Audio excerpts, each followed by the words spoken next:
Hello everyone, today we will talk about how to fix or how to solve the problem of Wise app. You will click on settings. Here you will click on apps, default apps, app settings. Then you will search about the application of Wise and you will enter.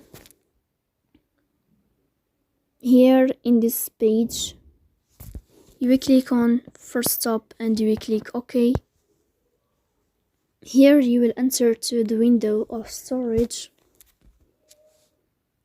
Then we click on Clear Cache. Here we go to Play Store. You will search about the application of Wise. If you find updates, then you will update your app on Play Store. So that's all. Don't forget to support us by like and subscribe. See you next time and thank you for your watching and your attention.